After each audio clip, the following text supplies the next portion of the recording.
Saya off cam dulu aja ya, nggak apa-apa teman-teman, santai dulu.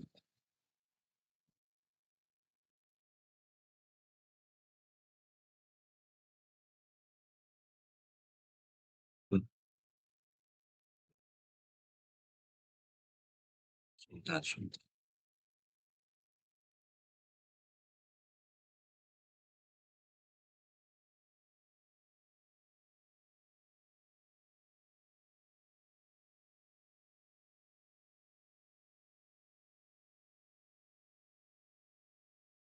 Baik, jadi topik pada Assalamualaikum warahmatullahi wabarakatuh. Selamat pagi, salam sejahtera buat kita semua. Om Swastiastu, Namo Buddhaya, salam kebajikan. Salam sehat selalu untuk kita semua. Jadi pagi hari ini kita lanjut dengan topik patologi dan pemeriksaan postmortem di dunia forensik veteriner. Jadi kalau kemarin kita sudah bicarakan tentang olah TKP, di mana di dalam olah TKP itu ada tempat kejadian perkara mikro, ya kita udah bahas itu kemarin. Nah ini kita akan dalami topik pada hari ini itu khususnya tentang tempat kejadian perkara yang mikro ya. Seperti yang sudah juga saya jelaskan di awal dulu, bahwa forensik itu sendiri merupakan multidisiplin ilmu. Dan pada hari ini kebetulan ketika kita membahas tentang tempat kejadian perkara yang mikro, yaitu tubuh dari korban, maka sebenarnya domain apa namanya ilmu yang mendasari itu adalah kedokteran atau kedokteran hewan kalau dalam hal ini di forensik veteriner. Dan khususnya di medik, di kedokteran hewan itu ilmu yang kemudian menjadi backbone dasarnya itu adalah patologi. Ketika terkait dengan eh, apa namanya olah tempat kejadian perkara mikronya. Jadi mengerucut ya. Jadi kalau kemudian membahas tentang tempat kejadian perkara yang makro, di sana mungkin bisa banyak ahli forensik yang terlibat. Misal banyak banyak lah di sana ya, bisa ahli kriminologi, kemudian eh, banyak keahlian di bidang lain yang dibutuhkan, misalnya tentang pengujian di lab tentang blood splatter dan seterusnya. Tetapi khususnya pada tempat kejadian perkara mikro, maka satu bidang keilmuan yang sangat yang menopang, yang mendasari itu adalah bidang ilmu kedokteran itu sendiri atau kedokteran hewan khususnya. Dan di dalam ilmu kedokteran hewan khususnya adalah tentang pemahaman seorang dokter tentang patologi khususnya ya, secara khusus. Oleh karena itu, kalau Anda tahu bahwa hari ini Asosiasi Ahli Forensik Veteriner itu di bawah naungan Asosiasi Patologi Veteriner Indonesia atau AVI. Ya, asosiasi inilah yang membidani lahirnya kelompok profesi apa namanya minat di bidang itu. Walaupun sampai hari ini kita masih belum membuat apa namanya itu S2 apa ini studi spesialisasinya ya, spesialisnya belum ada. Nanti Anda ya ke depan mungkin yang membuat itu. Oke, baik. Jadi kita nanti mungkin akan banyak membahas lebih detail ini sifatnya agak teknis terkait dengan postmortem itu sendiri. Jadi patologi, kemudian di patologi nanti khususnya kita akan membahas hal-hal yang pasca kematian, postmortem, pemeriksaan-pemeriksaan pasca kematian. Namun perlu diingat ya bahwa keterlibatan seorang ahli patologi di dalam olah TKP yang mikro tadi tidak hanya pada hewan yang sudah mati, tapi juga bisa pada yang masih hidup dan mengalami cedera, gitu ya. Tapi kali ini kita akan bahas nanti yang postmortem. Oke, nanti di dalam kita tahu bahwa patologi itu adalah ilmu yang mempelajari tentang penyakit sebenarnya ya. Dan termasuk juga hal-hal yang dari hewan yang belum mati. Dan kita mengenal istilah nekropsi di dalam pemeriksaan postmortem itu, di mana istilah nekropsi itu kalau di human kita kenal sebagai autopsi, dan di mana istilah nekropsi ini sudah diadopsi menjadi hal yang sepadan dengan otopsi pada manusia. Otopsi sendiri dari bahasa Yunani yang artinya melihat dengan mata kepala sendiri. Kurang lebih begitu ya. Jadi ketika bicara tentang pemeriksaan postmortem, maka kita tidak bisa lepas dari satu tindakan, rangkaian tindakan yang kita sebut dengan nekropsi itu. Ya, nekropsi pada tempat kejadian perkara mikronya. Mungkin kali ini kita akan bahas lebih banyak pasien yang sudah mati ya, dan kemudian perlu dilakukan tindak nekropsi itu. Jadi apa sih sebenarnya yang bisa diperoleh dari aktivitas nekropsi itu sendiri? Ya seperti kita ketahui bahwa nanti nekropsi itu dibagi tujuan-tujuannya. Nah ini nekropsi di bidang pada kepentingan forensik veteriner nanti ada sedikit berbeda dengan tindak nekropsi. Ya Anda tahu mungkin ya nekropsi itu secara besar nanti akan buka-buka bedah bangkai bahasa Indonesia-nya. Nah itu tujuannya itu akan berbeda.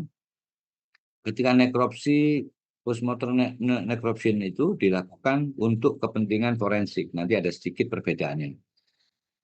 Secara umum, jadi nekropsi itu dilakukan itu dengan tujuan diharapkan bisa memperoleh informasi tentang perjalanan satu penyakitnya.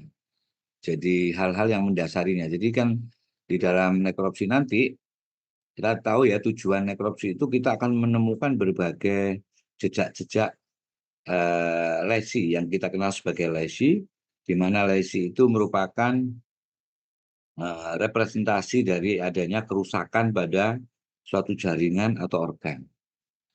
Melalui rangkaian itu, abnormalitas baik makros maupun mikros nantinya, bisa makros dan mikros di sini. Kalau patologi itu membahas, nah itu ketika nekropsi itu dilakukan untuk tujuan penegakan diagnosa, nah itu kita mengenal sebagai diagnosa patologi itu. Jadi sama ya tujuannya adalah melakukan suatu diagnosa. Tetapi kalau untuk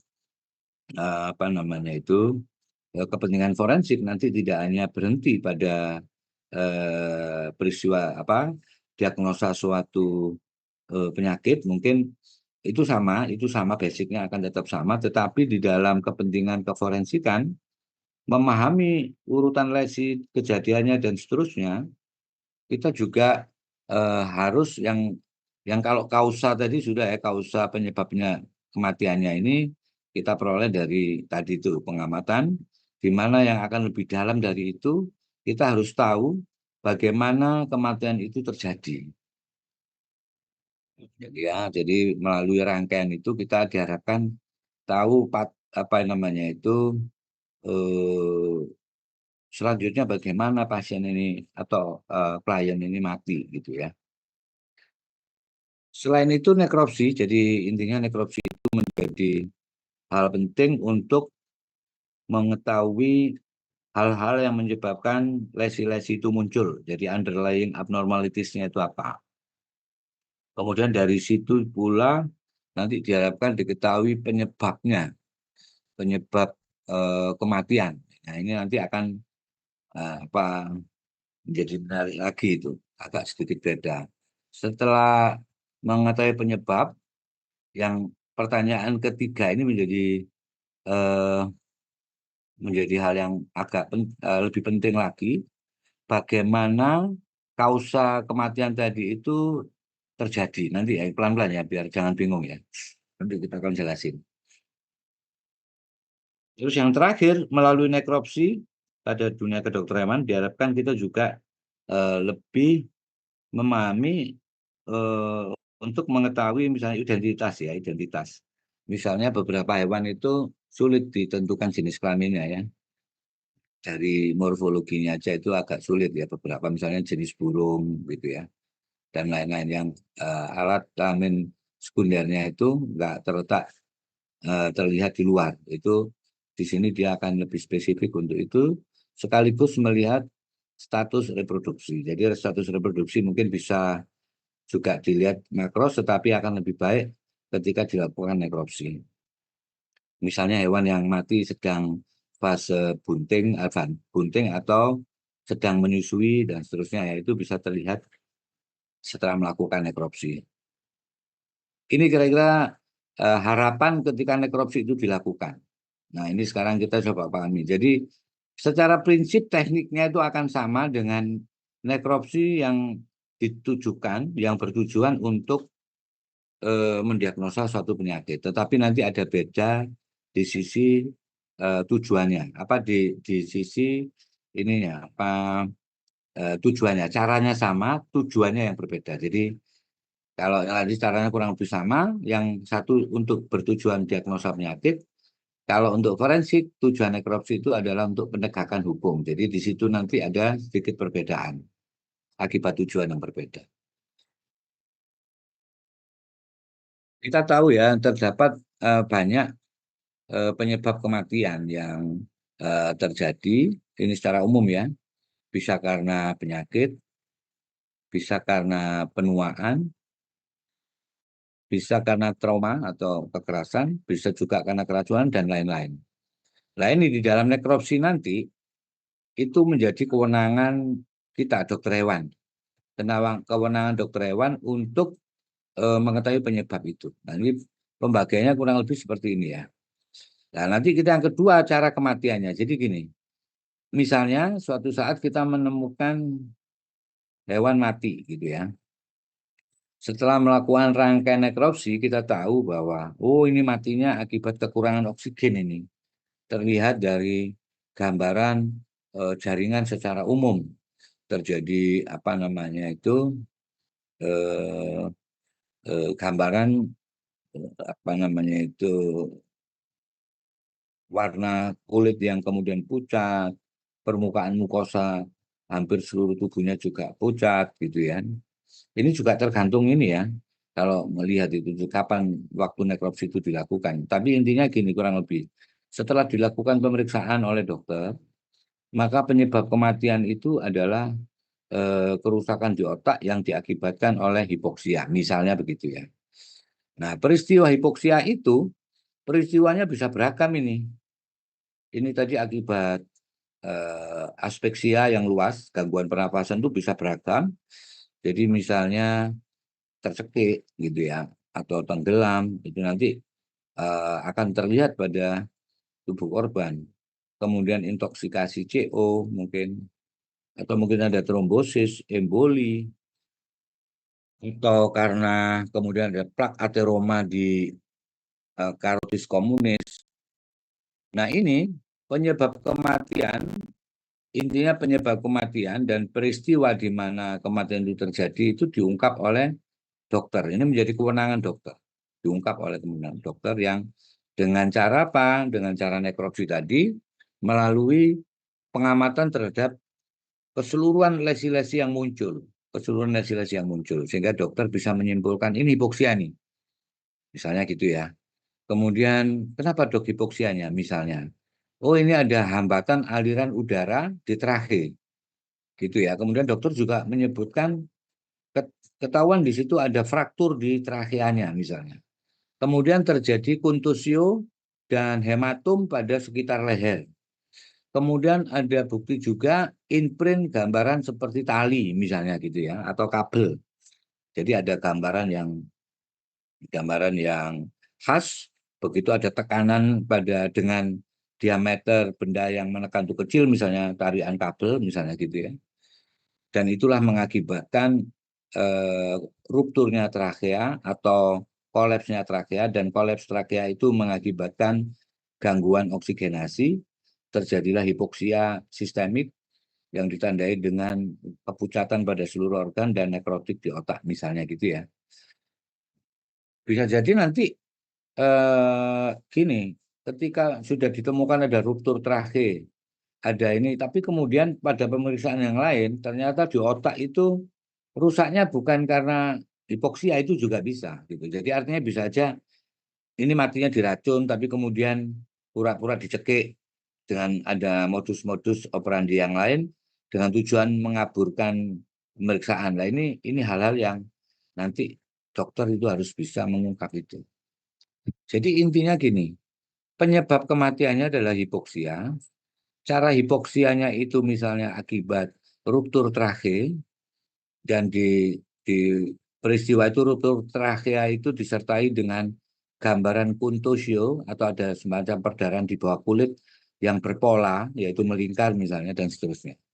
Nah, kemudian persoalannya itu kemudian bagaimana peristiwa tadi terjadi, caranya ini menyangkut caranya. Apakah ruptur tadi itu dilakukan oleh dirinya sendiri, yaitu misalnya gantung diri misalnya gitu ya, atau oleh pihak lain dan seterusnya, itu menjadi domainnya kepolisian selanjutnya. Kayak jelas ya di sini. Kalau cara kematian itu yang dimaksud adalah apakah dia wajar, diklasifikasikan jadi tiga sebenarnya. Wajar, tidak wajar, atau tidak dapat ditemukan sampai pada akhirnya masih belum ditemukan. Jadi misalnya tadi itu, matinya akibat hipoksia. Hipoksianya diketahui akibat adanya ruptur di trachea. Nah, kemudian ruptur di trachea itu di situ ada bekas jeratan yang berupa kontusio dan hematom yang berpola misalnya. Kemudian pertanyaannya adalah itu menjadi selanjutnya menjadi tugas kepolisian untuk mencari kenapa, bagaimana tadi itu lesi di leher itu terjadi. Apakah dia jalan kemudian terjerat apa namanya kabel yang melintang secara tidak sengaja, ataukah kemudian memang disengaja dibunuh dengan cara dijerat dari belakang oleh orang lain, atau dia bunuh diri, gitu ya. Artinya pertama kemudian kalau ditemukan wajar, ya itu selesai, nggak ada peristiwanya. Matinya itu wajar itu dalam arti, misalnya dia eh, kecekik karena di situ memang ada beberapa kasus sebelumnya orang nabrak kabel kemudian sampai menyebabkan ruptur di situ, dan yang salah yang naruh kabel, kalau kabelnya tadi akibat kejadian bencana alam yang nggak ada kabel tiang ambruk misalnya gitu ya, itu masih bisa dikatakan wajar. Wajar dalam arti itu accident gitu ya, accident. Jadi ada kecelakaan. Jadi yang tidak wajar itu nanti itu tadi misalnya nggak ada peristiwanya, pasti terkait ini di rumah nggak ada benda-benda seperti itu, kok tiba-tiba ada yang melingkar di lehernya, itu menjadi tidak wajar. Nah, ini yang menjadi domainnya kepolisian nanti untuk mengungkap bagaimana peristiwa itu, apakah ini suatu hal yang wajar atau tidak. Jadi yang dimaksud kematian yang wajar itu karena sakit, tua, sorry maaf tadi bunuh diri itu masuk yang tidak wajar. Jadi kemudian yang tidak wajar itu pembunuhan, bunuh diri, kecelakaan. Karena bunuh diri itu masih dikategorikan tidak wajar karena bunuh diri itu selalu ada motif yang kuat. Ada motif yang kuat, terus kemudian apa yang menyebabkan dia bunuh diri itu. Jadi misalnya kasus bullying pada dokter spesialis di yang akhir-akhir ini rame ya di Semarang sana. Kenapa kok dia sampai bunuh diri?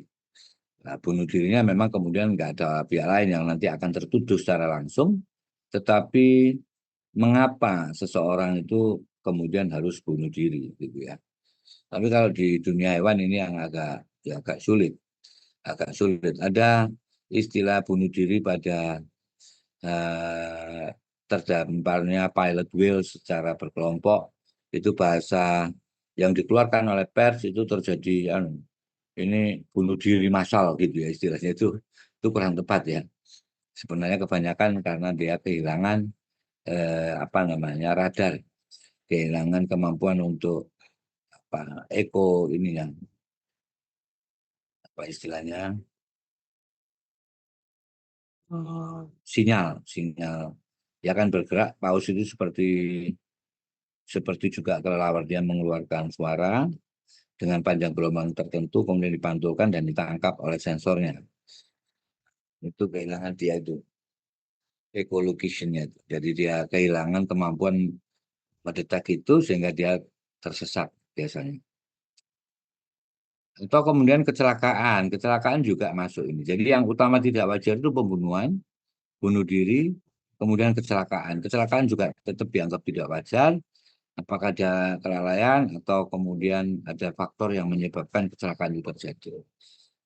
Dan yang terakhir itu tidak diketahui, jadi caranya itu seperti apa.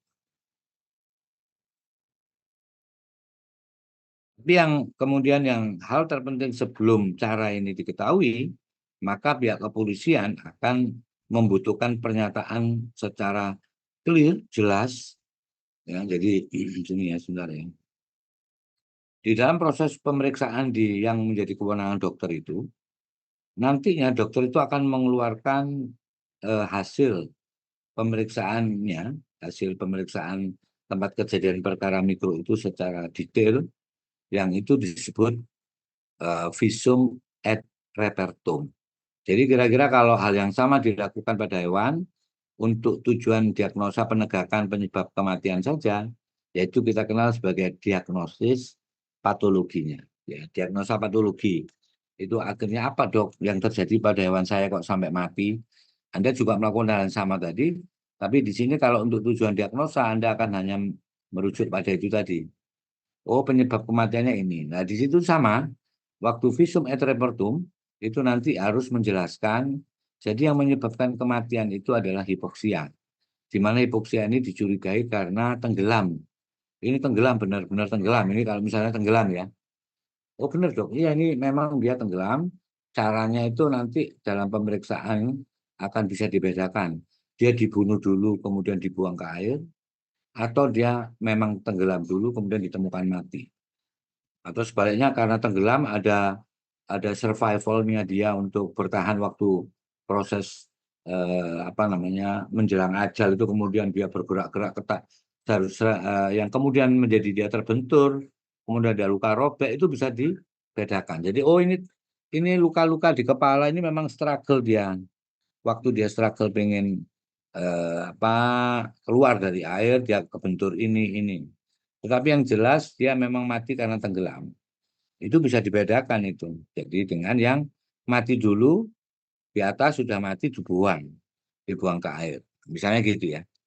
Nah setelah itu baru dikeluarkanlah namanya visum et repertum.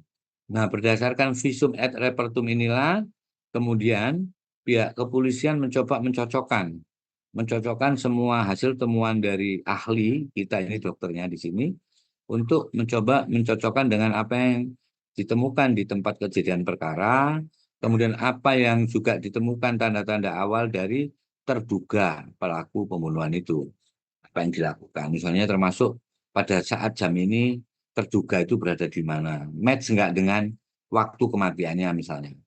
Oh ya memang dia berada di daerah yang dekat air misalnya ya.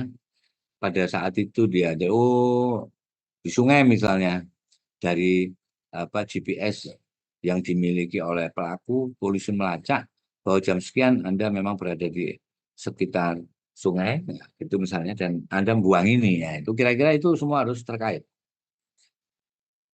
Ya, jelas ya. Jadi nanti ada penyebab kematian dan cara kematian.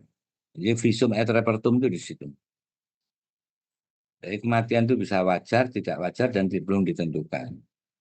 Nah, kemudian kita sedikit tahu supaya tahu ya patofisiologi yang kemudian disebut mati itu apa. Jadi mati itu kan kita mengenal ada kematian seluler, ada kematian somatik ya. Dari kematian seluler dan kematian somatik. Kematian seluler itu belum tentu nanti mengakibatkan kematian somatik. Kematian seluler yang cukup beragam, yang cukup banyak dan berat, itu belum tentu menyebabkan kematian somatik. Jadi kematian yang secara awam orang menyebut, oh dia mati sudah gitu ya. Misalnya orang yang ada kerusakan, ada kematian pada sel-sel otak yang sangat parah, cukup parah, tetapi nekrosis pada bagian-bagian otak tersebut tidak cukup membuat dia kemudian mati.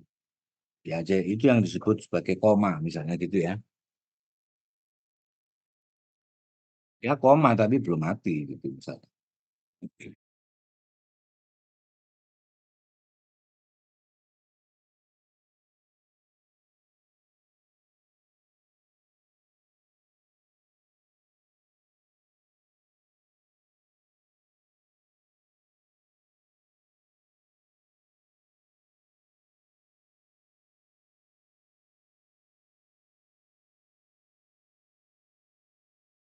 Ya, jadi Anda harus tahu itu yang disebut kematian somatis atau mati itu. Nah, umumnya yang kemudian dikenal sebagai kematian somatis itu biasanya terkait dengan berhentinya atau apa namanya sudah tidak bekerjanya tiga sistem tubuh kita ini yang utama ini. Sistem saraf pusat, kardiovaskuler atau respirasi. Jadi umumnya ini kalau ini sudah totally tidak berfungsi orang pasti mati. Jadi ditembak di otak, bar gitu, terus pasti ya. Atau kemudian tertusuk persis di jantung, kemudian darah banyak keluar, selesai udah nggak tertolong ketika itu terjadi hipovolemic shock, mati dia. Itu dibekap dalam waktu yang cukup lama, sehingga betul-betul tidak ada oksigen, sehingga yang mati kemudian bagian penting vital dari sel-sel tubuh kita, yaitu kembali lagi ke susunan saraf pusat, atau yang susunan saraf pusat Anda tahu ya, ini yang paling utama, maka ditulis di awal. Jadi kalau jantung itu bisa diperiksa secara mikroskopi kok masih bagus ya, misalnya gitu ya. Tetapi individunya sudah mati. Jadi pada saat mati itu ketika diperiksa kondisi jantungnya it's okay misalnya gitu ya. Oh rupanya yang putus itu fungsi di nervus vagusnya yang mengendalikan kardiovaskuler misalnya. Akibat bleeding yang akibat hipoksia bleeding di otak. Jadi ini beda lagi nanti kemudian bagaimana gambaran tiga sistem organ penting ini ketika pada saat dia mati itu nanti pasti akan masih ditentukan berapa lama waktu kematiannya itu gitu ya. Jadi tiga ini. Yang di otak itu kita mengenal ECG, encephalokardiogram, kemudian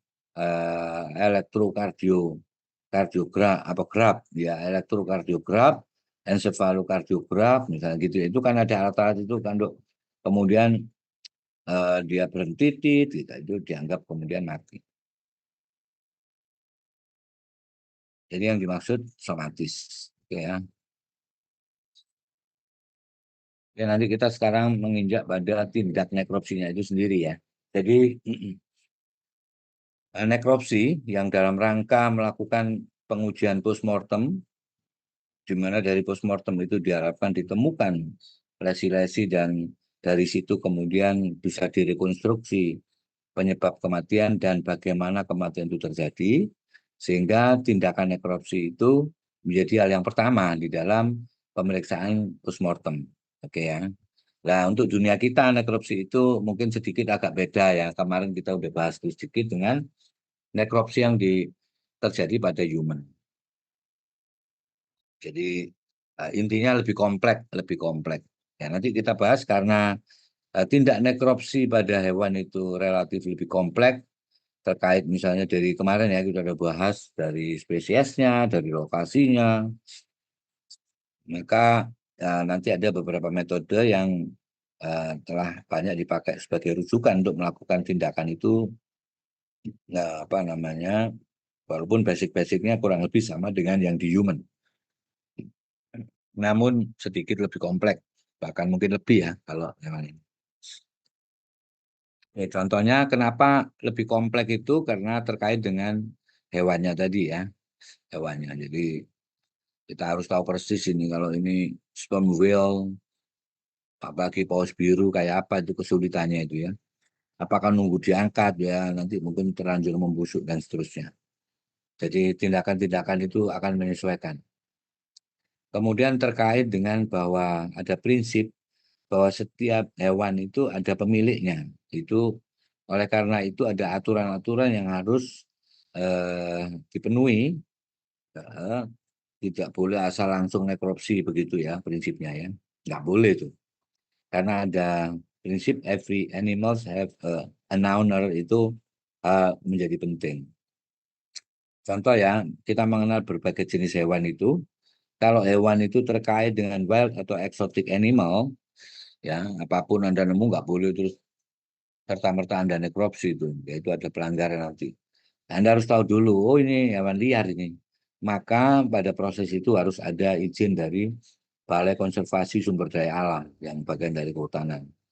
Dia pemiliknya itu.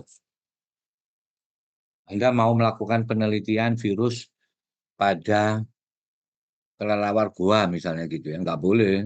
Langsung masuk aja ke hutan cari-cari itunya nggak boleh. Kemudian Anda melakukan nekropsi di sana, ngambil bagian-bagian organnya, itu pelanggaran hukum. Nggak boleh. Ya, itu harus ada izin. Kemudian hewan ternak, ya nih, sementara kalau hewan ternak, kambing, kerbau, ayam, domba, dan seterusnya, yang itu masuk wilayah kedinasan. Jadi walaupun itu sapi Anda sendiri gitu ya, tetap kalau itu hewan ternak, itu perlu melakukan koordinasi dengan dinas peternakan. Sehingga penyembelihan itu untuk kepentingan konsumsi itu juga diatur, ada regulasinya, dia harus di tempat penyembelihan hewan. Sebenarnya kalau melihat itu, kemudian kita melihat fakta yang ada di tempat kita, negara kita ini ya, sebenarnya masih banyak ya pelanggaran-pelanggaran itu ya terjadi. Termasuk ketika Idul Adha misalnya, Idul Adha. Itu kan kemudian dilakukan penyembelihan di berbagai tempat yang notabene itu menjadi kewenangan Dispet. Kenapa sih Dinas Peternakan itu punya kepentingan itu? Karena Dinas Peternakan lah yang menjaga kesehatan seluruh ternak produksi untuk kepentingan pemenuhan ketahanan pangan di suatu negara. Jadi nggak boleh sembarangan. Jadi bayangkan kalau disembelih sembarangan, hewannya berasal dari tempat endemik antraks misalnya, kemudian dilakukan penyembelihan di tempat yang bebas, ya itu akan terjadi penularan. Nah, untuk hewan-hewan kesayangan tentu pemiliknya adalah ownernya itu sendiri ya, pemilik hewan itu. Jadi semua intinya apa? Ketika kita tahu bahwa setiap hewan ada pemiliknya, maka di dalam tindak nekropsi itu izin melakukan tindakan itu harus diperoleh lebih dulu. Kemudian nekropsi itu apa sih sebenarnya nekropsi? Jadi nekropsi itu adalah pemeriksaan postmortem. Sebenarnya itu tindakan nekropsi itu sendiri sebenarnya bagian dari pemeriksaan postmortem yang dilakukan secara sistematik untuk menemukan dan memahami suatu proses terbentuknya lesi yang tadi ya. Jadi pemeriksaan ini nanti akan detail dibicarakan di topik yang lain. Nanti ada nekropsi pada berbagai hewan yang itu perlu di-share lagi. Sebenarnya ada di patologi ya, tapi mungkin akan lebih ini ada topik khusus pada forensik ini nantinya. Di mana pemeriksaan itu nanti akan pemeriksaan luar dan seterusnya yang dilanjut dengan pemeriksaan secara mikroskopik, baik makros kemudian mikros, serta pemeriksaan yang lain yang kemudian biasanya terkait dengan nekropsi itu, dengan cara mengambil sampling-sampling tadi untuk mungkin kalau perlu ya virusnya, bakterinya untuk mengetahui apakah ada faktor-faktor alami yang menjadi penyebab ya. Terus yang penting itu kalau memang kematiannya itu sudah diduga tidak wajar, biasanya selain perubahan mikroskopik, morfologi yang mikroskopik, yang terpenting itu adalah racunnya ini, toksikologi.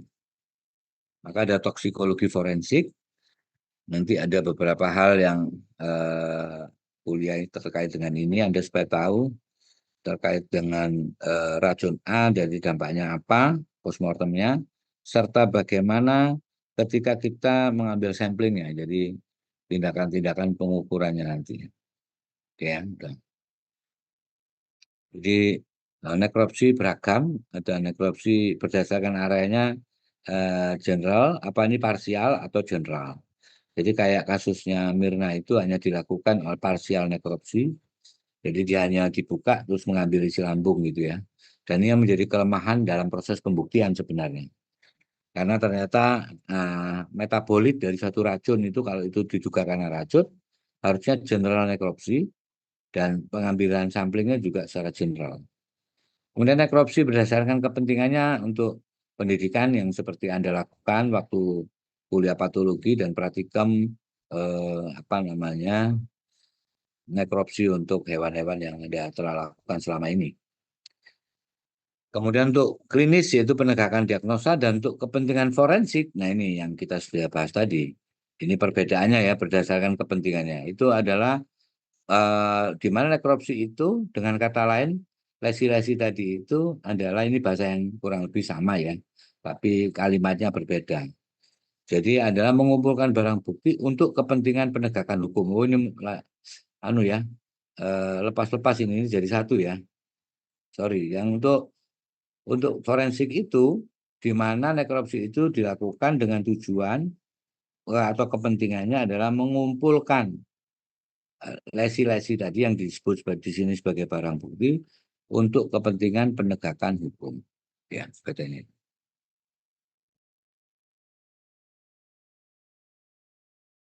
Ya, ini teknis ya, hal-hal teknis yang sebenarnya eh, bisa dinalar oleh Anda sendiri, tetapi kemudian tetap harus diberikan supaya Anda bisa melakukannya secara sistematik.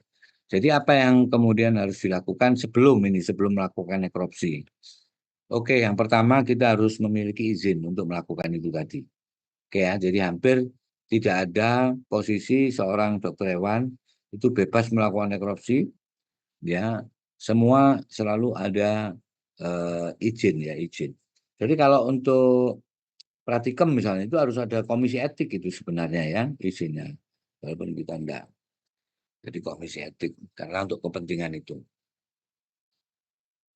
Kemudian yang harus perhitungkan adalah juga kemampuan untuk melakukan tindak nekropsi itu. Jadi apakah bisa kita lakukan ya gitu. Ketika hewannya itu ada di pohon yang tinggi sekali dan menjadi sarang elang itu predator apa namanya raptor ya raptor karnivor yang tinggi banget bisa nggak mungkin nggak atau paus yang besar tadi dan letaknya mengambang masih di tengah laut dan seterusnya kemampuan itu menjadi pertimbangan kedua ini sebelum melakukannya terus ketersediaan informasi secara tertulis dari kasus jadi kan kita sudah tahu kemarin bahwa dalam olah TKP dalam penegakan nekropsi itu ya bagian dari olah TKP ini nah, kita harusnya ada apa namanya area atau area kematian itu sudah established artinya kita sudah menerima info ada dokter hewannya di sini misalnya kita ditelepon oleh pihak kepolisian ada paus terdampar misalnya gitu ya. Nah itu diharapkan kita atau ada kematian mendadak pada sejumlah ekor sapi di daerah Boyolali misalnya gitu ya. Nah, kita harus memiliki cukup catatan itu. Jadi kalau kematiannya adalah sapi dalam jumlah banyak dan akut gitu di daerah Boyolali, Jawa Tengah misalnya gitu ya. Oh, kita harus curiga bahwa karena daerah itu endemik antrak pada beberapa waktu yang lalu. Itu yang disebut dengan sejarahnya ini. Sejarah itu apa menjadi penting. Kemudian Anda juga mengajukan beberapa pertanyaan harusnya ya. Jika salah satu dari keempat ini belum clear kita dapatkan, ya mungkin sebaiknya kepergian itu ditunda untuk sampai segala informasi ini cukup. Segala informasi ini cukup. Contohnya dulu ketika saya melakukan nekropsi pada pilot whale yang terdampar di Probolinggo, karena keterbatasan informasi yang kita peroleh, akhirnya salah kita berangkat. Jadi contohnya misalnya yang kurang detail itu yang kita tanyakan itu tentang areanya, kemudian jumlah itu nanti menyangkut dari sekian banyak itu mana yang bisa diakses gitu ya, dan seterusnya dan seterusnya. Jadi kalau itu lupa kita tanyakan ya itu akan menimbulkan permasalahan. Jadi nggak optimal. Jadi yang ternyata di sana itu misalnya pada kasus pilot whale yang di Probolinggo tahun berapa saya lupa, itu rupanya banyak hal yang akhirnya nggak bisa dilakukan mengingat keterbatasan atau kesalahan kita di dalam menggali info sebelumnya.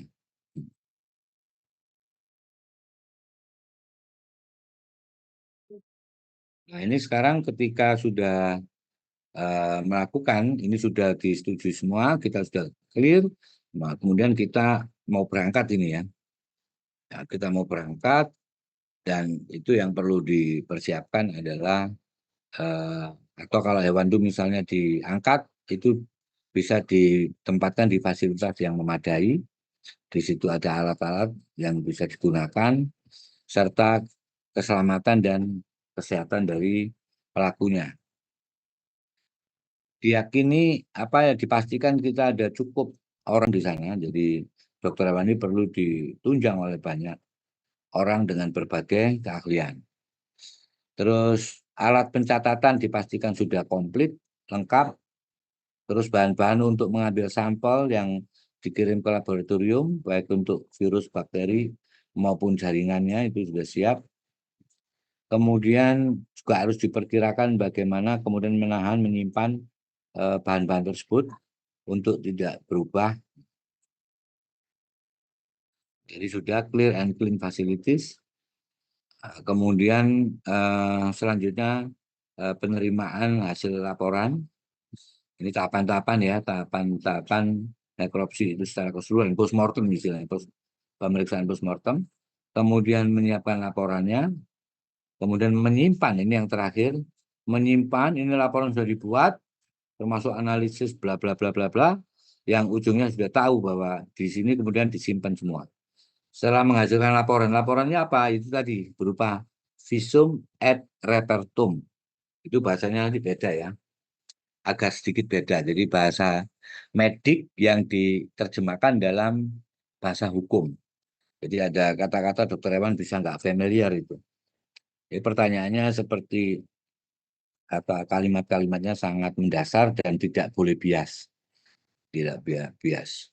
Nah, selain kita menghasilkan visum et repertum itu, nanti kita juga ahli itu harus yakin bisa menyimpan seluruh barang bukti tadi, evidence, yaitu berupa yang macam-macam tadi, untuk sampai waktu tertentu, dalam hal ini adalah ketika kasus itu disidangkan.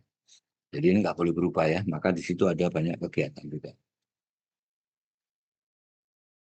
Ini sekarang lebih ke metodologi lagi sama, jadi sebenarnya lebih detail yang dimaksud histori dan konfirmasi tentang identitas dan spesimen yang akan dibawa, yaitu jangan lupa nanti data dan waktu yang tepat itu menyangkut begini, ketika ini soal spesimennya ya, barang yang dikirim itu loh, yang setelah diidentifikasi ini yang dibawa. Nah ini tadi yang lesi-lesi itu ada yang difotoi dulu, difoto semua lokasinya, tempatnya. Nah setelah itu kan pengambilan sampling paru-parunya misalnya, paru-paru, otot dan seterusnya. Ketika itu diambil, maka di sana harus diberi identitas yang jelas menyangkut kapan waktu barang-barang itu kemudian dikolek, ya dikolek.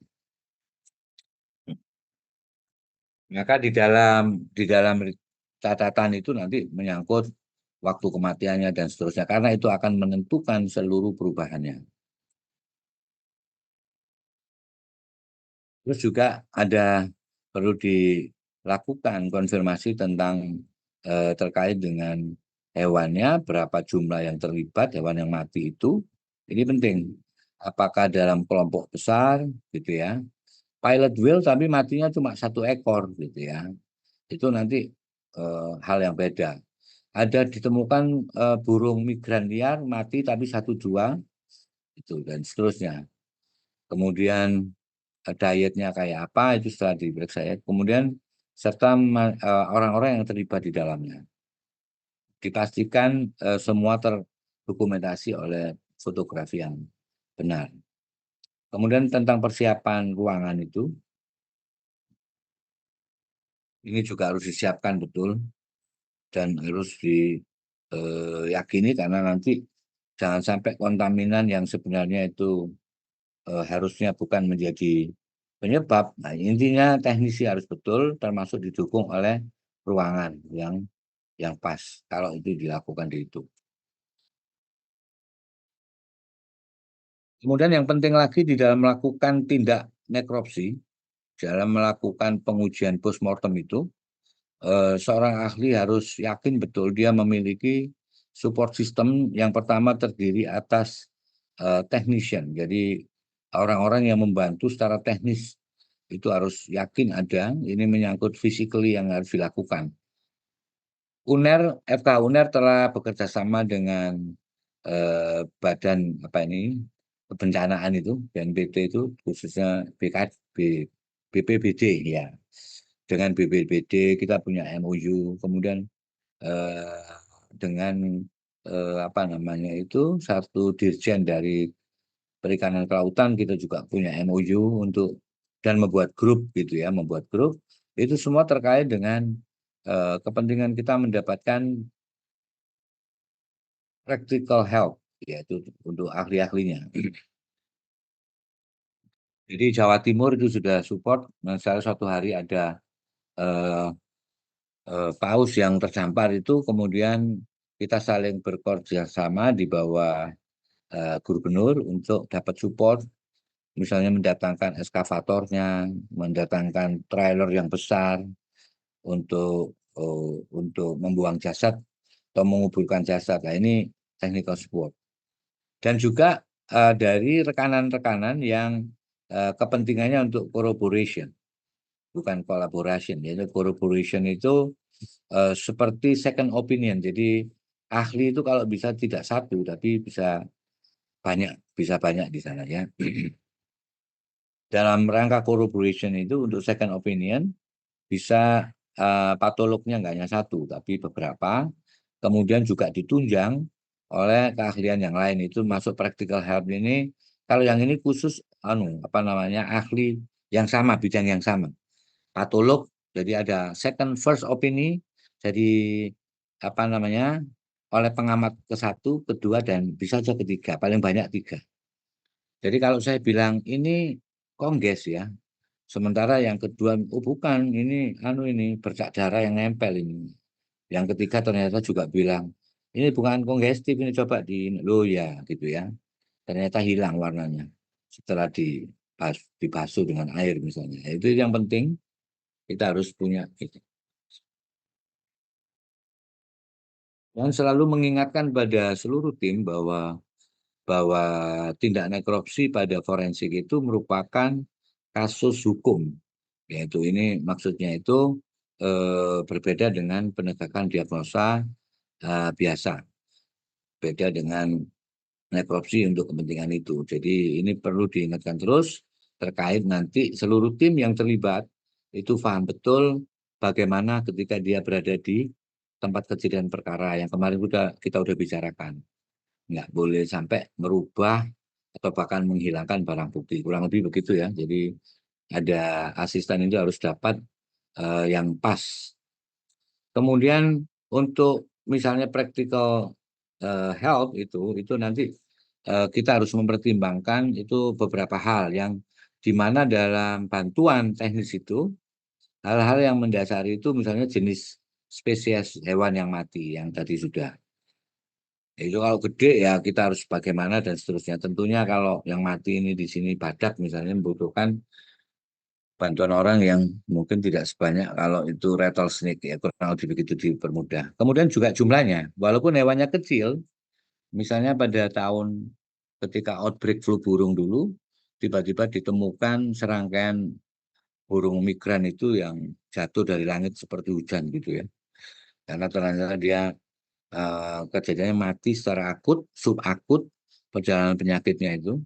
Jadi ketika dia masih merasa sehat bisa terbang dalam hitungan jam, ternyata virus itu telah berkembang dan mengakibatkan kerusakan di otak sistem saraf pusatnya sehingga burung itu bisa tanpa gejala yang nyata di beberapa jam sebelumnya, tetapi kemudian dia mati. Oleh karena itu matinya ketika terbang dia. Banyak jatuh berjatuhan gitu. Nah itu juga tentunya butuh orang banyak tetapi untuk memeriksa tadi karena kalau kalau pemeriksaan cuma satu hewannya ratusan itulah itu nanti akan merusak barang bukti. Ketika melakukan nekropsi yang pertama untuk ke nomor 10 sudah masuk proses autolisis misalnya itu yang dicegah. Jadi harus dipertimbangkan itu. Sama keadaan lingkungan tadi sudah banyak dibahas ya.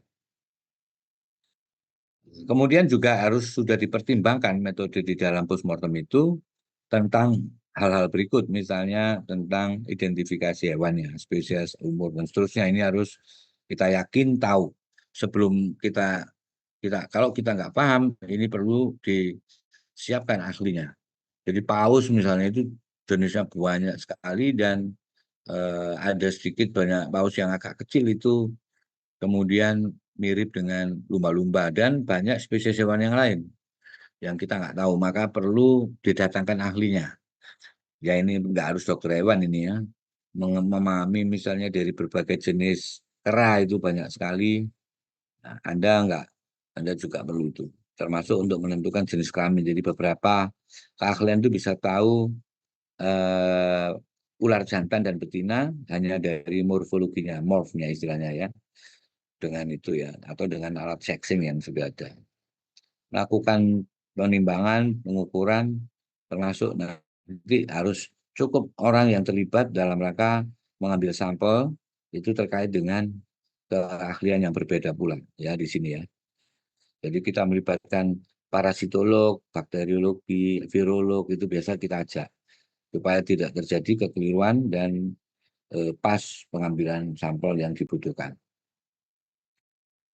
Terus persiapan tentang berbagai bentuk laporannya itu juga perlu. Jadi di situ ada daftar barang bukti dan seterusnya.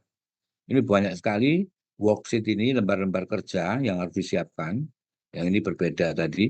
Antara lain yaitu tadi kita harus daftar barang bukti, kemudian barang yang dikirim, daftar barang yang dikirim untuk dan disimpan, keadaan awal ininya, sejarah nekropsi, kemudian nekropsi worksheet ini hal yang beda lagi.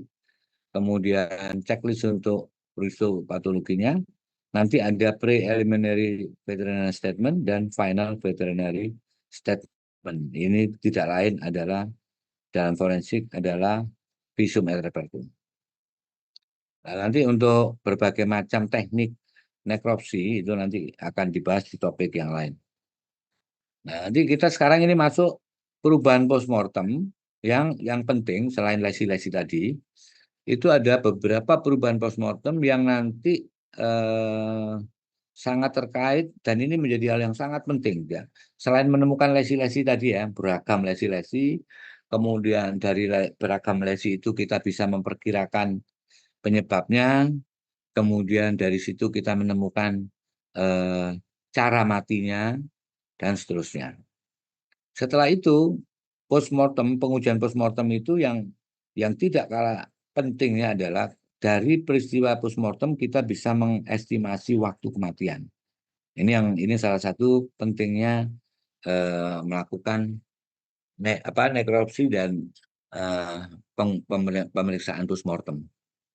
Ya, ya ini nggak terkait dengan nekropsi secara langsung ya, tapi perubahan postmortemnya itu justru biasanya juga kejadiannya kita temukan sebelum dinekropsi ini.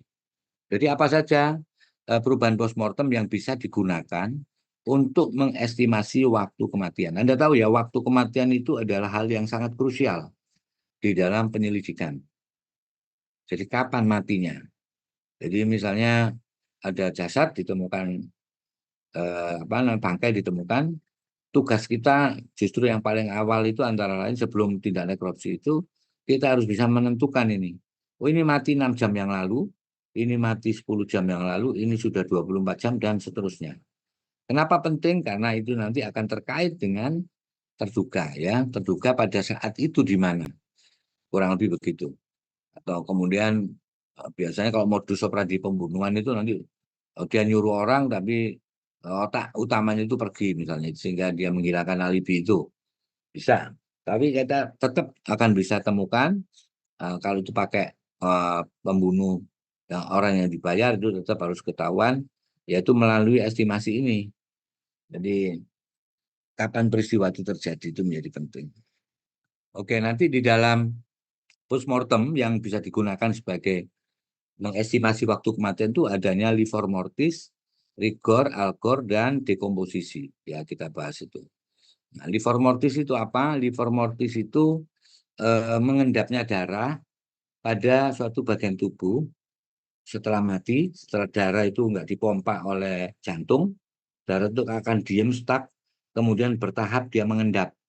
Mengendap karena peristiwa gravitasi. Mengendap, nah itu disebut hipostasis atau lividity. Nah, bahasa latinnya adalah livor mortis. Jadi darah itu setelah apa namanya hewan itu mati, dia akan berhenti mengalir dulu. Nah, setelah berhenti mengalir, dia akan bertahap pelan-pelan mengendap. Nah, mengendapnya itu butuh waktu, butuh waktu. Di manusia, lividity itu akan terlihat dimulai dari 30 menit sampai 2 jam setelah kematian. Jadi beragam semua ya. Ini nanti ada faktor-faktor yang menentukan eh, mengapa proses mengendapan, laju pengendapan itu berbeda, itu sangat beragam. Makanya rentangnya cukup luas ya, 30 sampai 20 menit setelah kematian. Nah, kemudian harus dibedakan. Itu mulai mengendap, itu mulai mengendap. Mulai mengendap. Tetapi kemudian mengendap itu nanti menjadi fix. Nah, nanti Anda harus tahu maksudnya terfiksasi itu kurang lebih setidaknya itu 8 sampai 12 jam. Minimal 8 jam ini yang dibutuhkan untuk ketika livor mortis sudah terjadi, itu kemudian dia mantap, terfiksasi mantap. Ya nanti yang dimaksud terfiksasi itu gini, nanti warna kemerahan pada bagian ya, tentunya yang terlihat ini terutama di kulit ya, pada sebelum kalau sebelum nekropsi artinya dari organ kita yang paling luar itu yang disebut livor mortis itu pengendapan darah ini yang bisa jadikan petunjuk adalah pengendapan darah di kulit, di subkutan, di subkutan. Kita tahu bahwa pembuluh darah di kulit itu ada di dermis dan hipodermis, yang lebih banyak itu di hipodermis. Nah, ngendapnya itu nanti dia mengakibatkan perubahan warna tadi. Ya, jadi posisi itu nanti penting. Nah, yang disebut terfiksasi itu ketika nanti ditekan, itu eh, kemudian tekanan itu dilepas pada area yang mengalami apa namanya pengendapan itu nggak ada perubahan warna yang signifikan. Jadi tetap dia di situ. Kita tekan, kita lepas, tetap di sana. Ya. Tapi kalau belum, itu masih awal-awal dalam 30 menit atau 2 jam awal, itu kalau kita tekan dia ambiar. Warnanya itu akan menghilang, biang gitu ya. Nah, itu berarti belum terjadi fiksasi. Kira-kira fiksasi itu terjadi akibat clotting sebenarnya, terjadi clotting. To determine apakah hipostasis ya, hipostasis itu telah terfiksasi atau tidak, itu dengan cara di pressure pada area itu. Nah, jadi kalau belum itu akan nampak blanch. Jadi akan ada warnanya kembali pudar gitu. Tapi kalau fixation itu dianukan tidak akan muncul. Will not blanch if the fixation has occurred ya. Jadi oke ini Anda bisa lihat ya. Jadi mungkin nggak terlalu clear karena ini di hewan. Apalagi kalau hewannya berbulu mungkin ini perlu disyukur.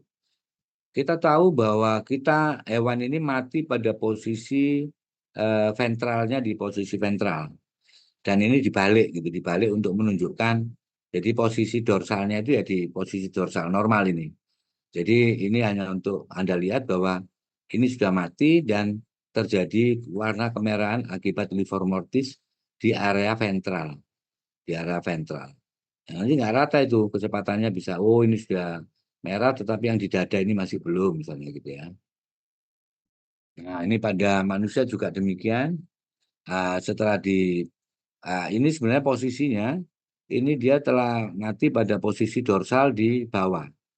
Ya, posisi dorsalnya di bawah, livor mortis.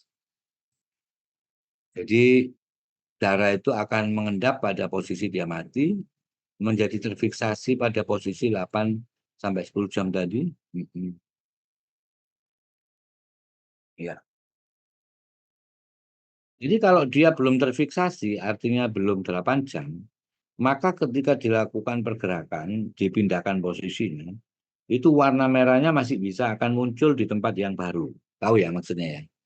Jadi belum mengendap sempurna ini, belum terjadi fiksasi sempurna. Jadi misalnya di bawah tadi itu, di bawah 6 jam tadi. Anda misalnya menemukan bangkai itu pada posisi terletak pada posisi dorsalnya, kemudian kok masih agak lemes ya, ini coba tak balik gitu. Apakah nanti pengendapannya juga akan bisa terjadi pada posisi yang baru? Itu Anda bisa akhirnya tahu. Jadi warna livor mortis pada manusia itu yang purple ini, keunguan ini.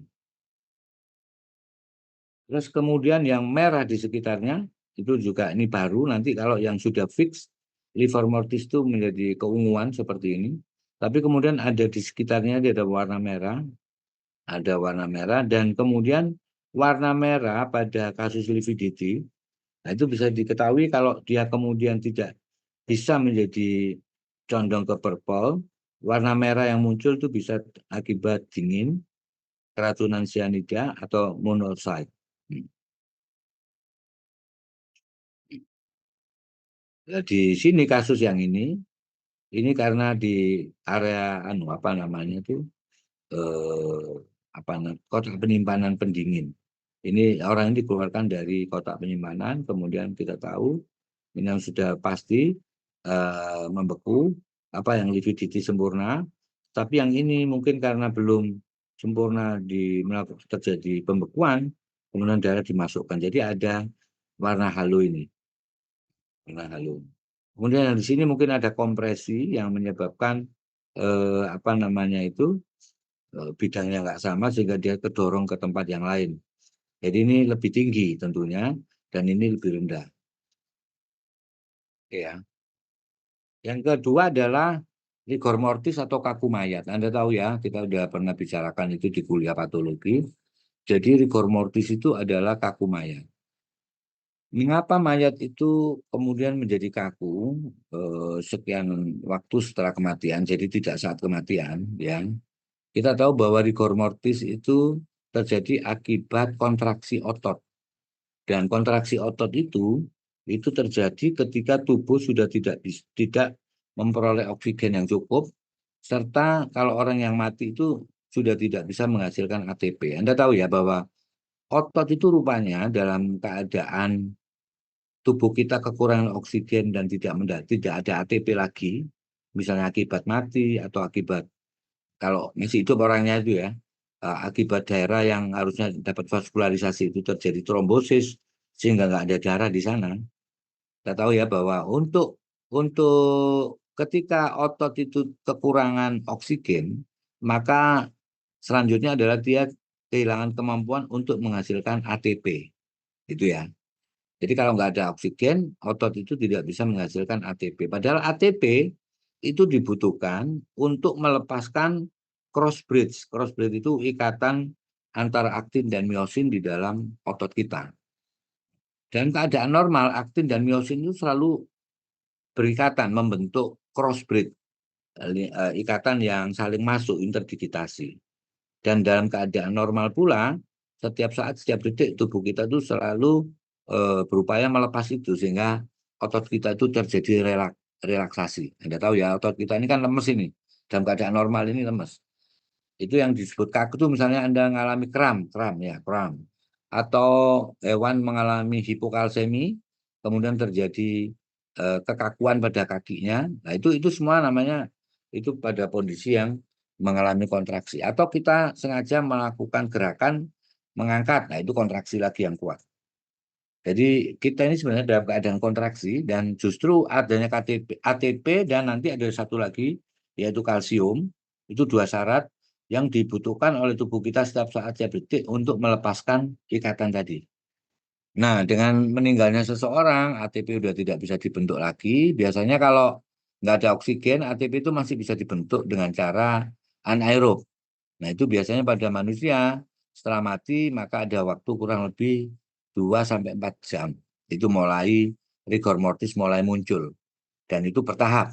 2 4 jam itu kekakuan itu terjadi pada area secara gradual terjadi pada bagian-bagian tertentu. Di persendian dulu, leher, jadi otot leher dulu. Dan seterusnya pelan-pelan dan mencapai formasi penuh rigor mortis itu ketika lebih dari 6 jam. Tapi ada juga yang baru setelah 12 jam. Ini rentang-rentang ini nanti dipengaruhi oleh banyak hal ya, termasuk livor mortis tadi. Tapi setidaknya kalau tahap awal kaku itu sudah mulai di jam kedua sampai jam keempat. Ada yang mulainya baru 4 jam setelah kematian. Nah ini itu pun bertahap ya. Jadi ini yang kaku masih di jari. Oh ini kurang lebih 4 jam ini kayak gitulah ya. Dan kemudian itu tergantung dari sebelum mati, faktor-faktor sebelum kematian atau antemortem atau perimortem. Penyebab matinya apa, serta kondisi lingkungan itu seperti apa. Jadi contoh orang yang mati akibat peristiwa sebelumnya ada peristiwa struggle yang berat. Jadi tenggelam atau dan seterusnya. Artinya ada gerakan otot yang masif sekian menit sebelum kematian. Jadi dia tuh berantem lah, itu biasanya rigor mortisnya lebih cepat karena dia dikuras. Jadi dikuras habis di situ. Kemudian orang pada kondisi kurus, ya, kekurusan juga akan lebih cepat, kurang gizi ya. Dalam kondisi sakit itu juga akan lebih cepat, temperatur dan seterusnya. Ini banyak teman-teman FKH, baik di UNER khususnya, saya belum tahu yang di Banyuwangi, telah melakukan banyak penelitian tentang pola-pola rigor mortis ini. Kita sebenarnya perlu banyak data ya di ke depan itu tentang pola rigor mortis, livor mortis untuk kepentingan yang lebih luas. Dan itu akan dipertahankan ya, itu baru terjadi dan dipertahankan tergantung kondisinya, dia akan hilang, disappear pada 36 jam pada area-area temperate ya. Tetapi bisa lebih dari 6 hari pada kondisi tertentu. Pada keadaan panas rigor mortis itu datang dan pergi lebih cepat, kurang dari 24 jam, tergantung banyak hal. Jadi dalam satu hari itu kemudian sudah lemes lagi dia, sudah hilang dan seterusnya ya. Ada bisa dipertahankan lebih lama, rigor mortisnya ada yang cepat. Jadi sudah katakan menjadi penting untuk mempertimbangkan apakah korban itu mengalami peristiwa struggle yang berat ya, itu atau seperti pada drowning atau hal-hal lain. Rigor mortis itu bisa didelay pada kasus emasiasi. Pada hewan itu dipengaruhi oleh ukurannya, permukaan tubuhnya, insulasi, kadar glikogen, dan tadi ya kalau glikogennya tinggi dia, mungkin livor mortisnya akan lama gitu ya, akan lama. Atau kalau glikogennya rendah sebaliknya pada itu lebih cepat dan seterusnya. Faktor-faktor lain gitu ya. Jadi ini pada human ini kayaknya ya. Ciri-ciri itu kita lihat ini. Jadi ketika kita raba itu tubuh itu hangat dan lemas, masih otot itu masih fleksibel, lemes gitu, tapi dipegang juga masih hangat, ya itu berarti kematian kurang dari 3 hari. Ini ada yang buat di dalam bukunya atau net itu ya. Kemudian masih hangat tapi sudah mulai kaku, itu diperkirakan antara 3-8 jam kematian itu ya. Nah, kemudian bisa saja diketahui dingin tapi kaku. Dingin dan tetap kaku, itu berarti bisa 8-36 jam sudah kematiannya. Dingin, kaku. Nah, kemudian kita bisa juga menemukan dingin tapi kemudian flaccid. Lemes. Lemes ini biasanya ini sudah mati lebih dari 36 jam. Rigor mortisnya sudah hilang. Nah, ini peristiwanya kan gini. Di awal tadi saya sebut, kalau mati itu sudah nggak ada ATP, nggak ada kalsium. Maka tidak adanya ATP dan kalsium itu dia mengakibatkan dia tidak mampu lagi melepas ikatan antara aktin dan miosin yang terjadi karena nggak ada ATP dan kalsium tadi ya. Itu mereka saling terikat. Itulah yang mengakibatkan rigor mortis. Tapi kenapa setelah 36 jam itu kok balik flaccid seperti keadaan sebelumnya?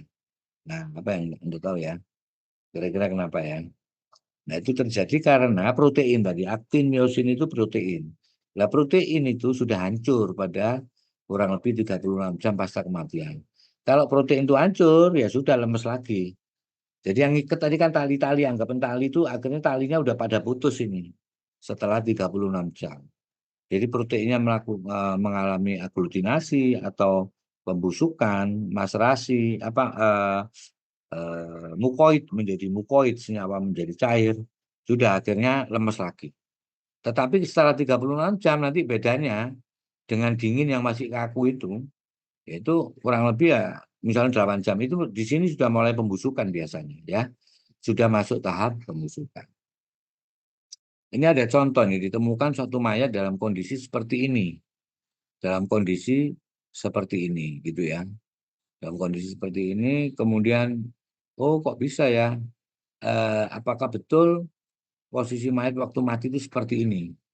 Nah, ternyata setelah diketahui beberapa ini sudah kaku ini sudah rigor mortis ya, sudah rigor mortis sudah 8 jam lebih.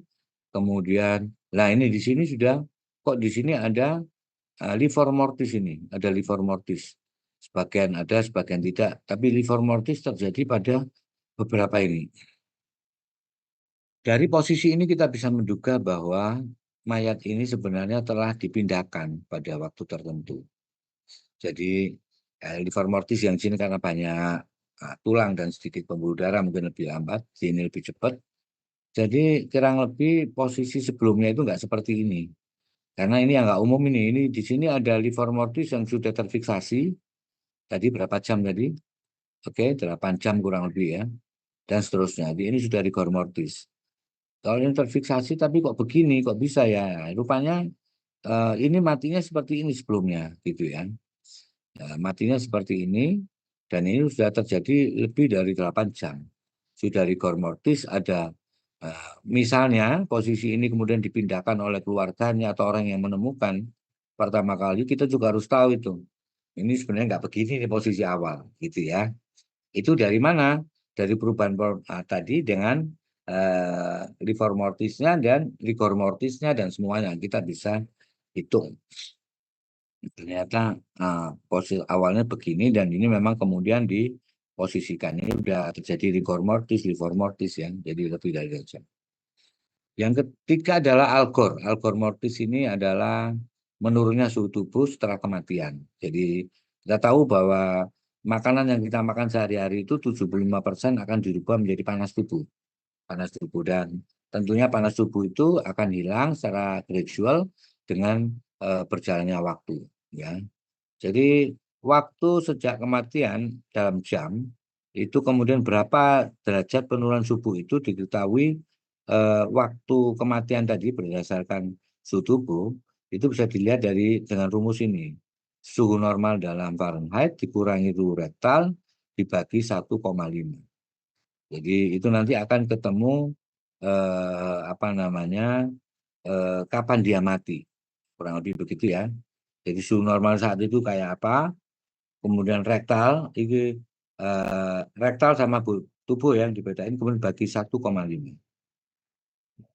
Tentunya kalau soal penurunan suhu tubuh, secara logik kita harus tahu dia akan dipengaruhi oleh faktor-faktor lingkungan ya.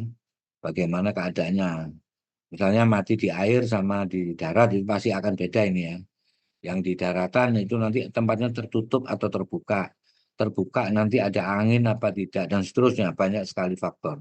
Pada manusia rata-rata kehilangan panasnya pasca kematian in general ya itu kurang lebih 1,5 derajat Fahrenheit per jam ya. Dengan suhu lingkungan antara 70 sampai 75 derajat Fahrenheit. Anda tinggal konversi ke Celsius ya. Oke.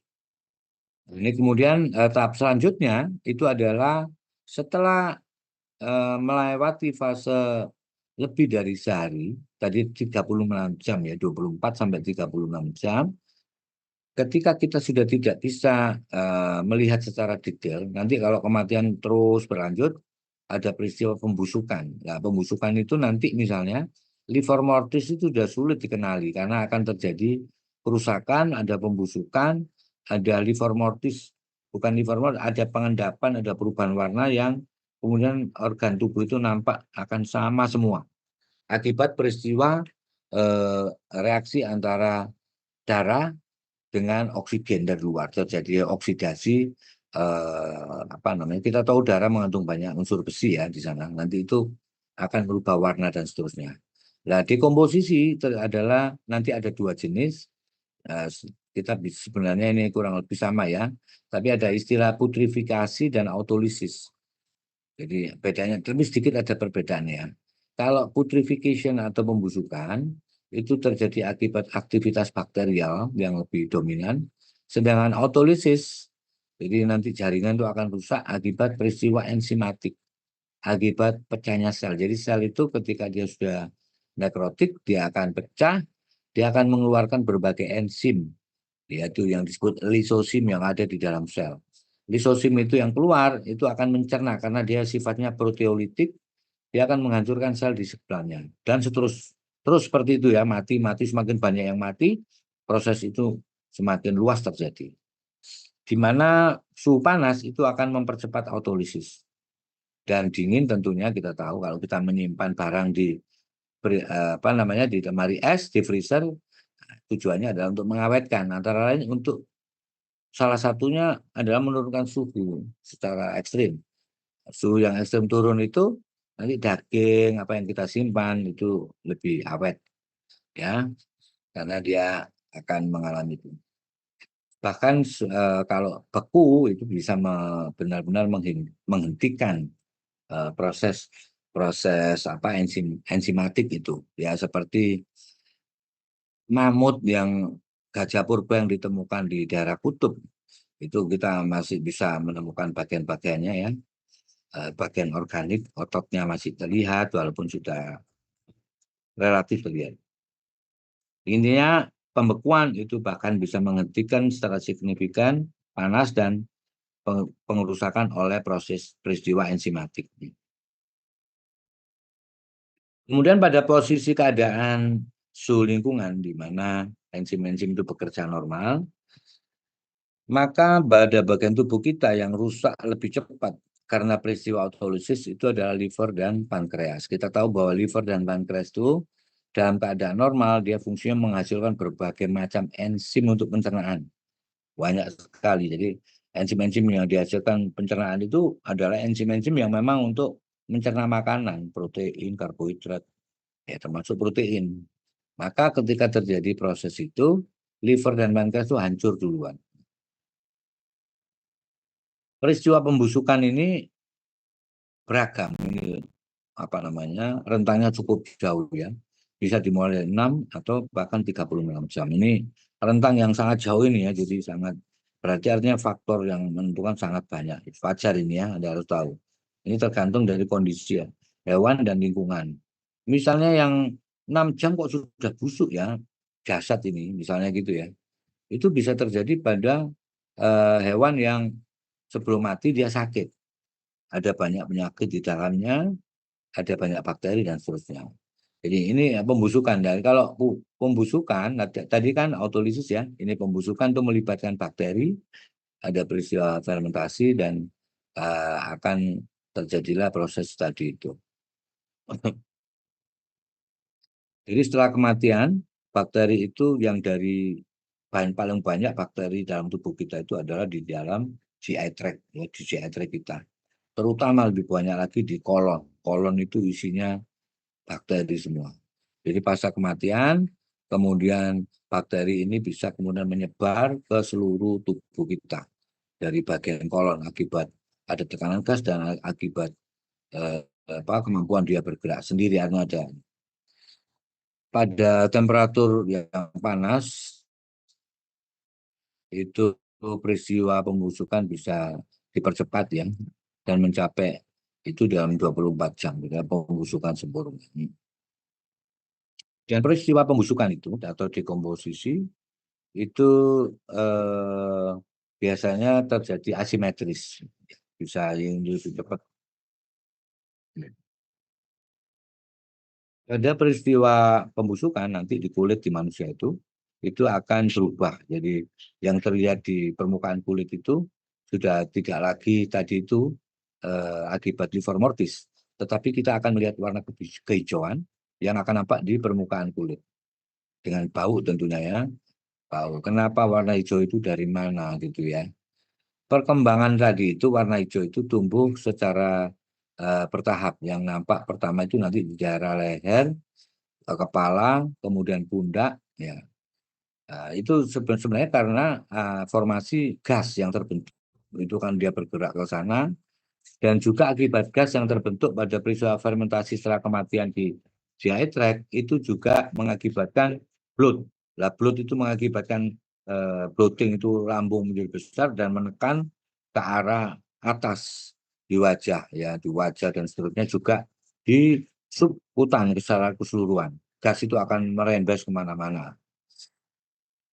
Warna yang kemerahan, hijau kemerahan tadi, ada marbling itu gini, marbling itu keluarnya darah dari lubang-lubang pengeluaran yang normalnya nggak terjadi. Ya, ada hemolisis. Jadi hemolisis nanti dia akan keluar darah dari hidung, telinga, dan seterusnya, disertai warna kulit yang sudah membiru tadi sepanjang itu terjadi akibat warna hijaunya itu reaksi hemoglobin dengan hidrogen sulfida H2S, ya, yang H2S itu merupakan produk fermentasi bakterial tadi. Dalam 60 sampai 72 jam, ya, ini kemudian berkembang bloating secara keseluruhan. Bloating dimulai awal bertahap sampai kemudian gas tadi itu meresap menembus ke seluruh bagian tubuh, di bawah kulit wajah dan seterusnya, sehingga pada 72 jam misalnya yang dianggap paling mentok pasca kematian itu biasanya akan sulit dikenali orang itu karena ada perubahan morfologi yang sangat-sangat nyata di sana karena akibat bengkak tadi, ya, bengkak bloating tadi. Mata akan terlihat menonjol keluar, lidah juga akan terdorong keluar dari mulut, kemudian warna cairan merah itu yang tadi saya sebut itu akan keluar dari lubang-lubang tubuh.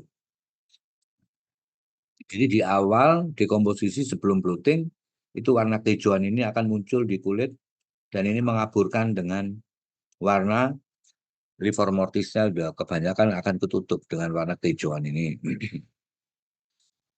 Ya, kemudian di waktu yang lebih lama akibat tekanan gas itu nanti wajah akan bengkak keseluruhannya, membengkak semua, kemudian hemolisis yang terjadi di berbagai tempat akan bisa didorong keluar. Jadi kita harus tahu persis bahwa ini bukan bagian dari lesi, ya. Tetapi ahli patologi masih bisa membedakan. Masih bisa membedakan. Nah, belum lagi kalau ini ya akan terjadi pembengkakan yang lebih lanjut dan seterusnya. Itu belum lagi kalau nanti lingkungan tempat kematian itu spesifik, ya, itu kemudian akan benar-benar akan mengaburkan itu semua. Ini ya. Ini wujud kita kalau sudah pada peristiwa-peristiwa itu ini bengkak semua ini. Jadi ada ini juga sudah keluar tadi. Nah, kemudian apa yang terjadi pada peristiwa dekomposisi itu? Kalau kita lakukan nekropsi, maka hampir seluruh bagian ini organ itu akan mirip, akan ada mirip-mirip gitu, ya. Sehingga kemudian kalau lesi itu yang biasa ditentukan berdasarkan warna, konsistensi, nah ini relatif akan sulit ditentukan. Meskipun nanti masih ada hal-hal yang masih bisa terlihat. Jadi misalnya diketahui utuh, ya, sebelum terjadi itu, misalnya sebelum mati itu terjadi trauma-trauma, nah itu masih bisa dilihat. Oh, ini ada robekan karena tumpul, mekanisme tumpul atau tajam dan seterusnya masih bisa dibedain. Tapi kalau perubahan warna akibat perjalanan satu penyakit akibat hemorrhage atau kongres sudah sulit, nggak bisa dilakukan lagi.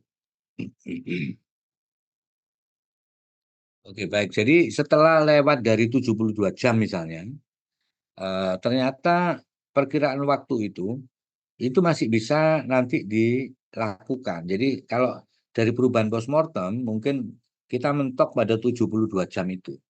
Jadi kalau sudah dikomposisi dengan di mana tahapan dekomposisinya itu sampai sudah terjadi swelling yang general, kemudian keluarnya cairan darah tadi bercampur dengan cairan dekomposisi yang nah itu misalnya 72 jam misalnya.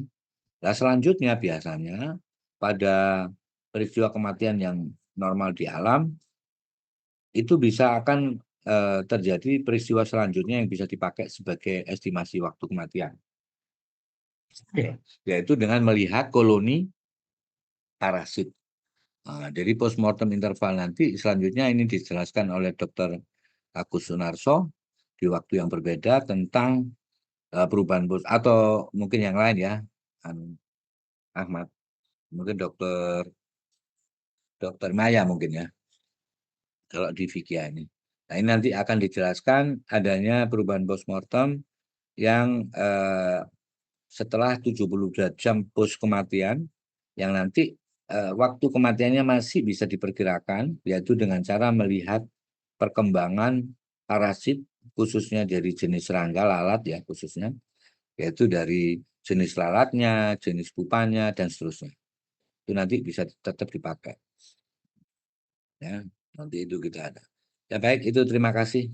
Itu yang bisa saya sampaikan.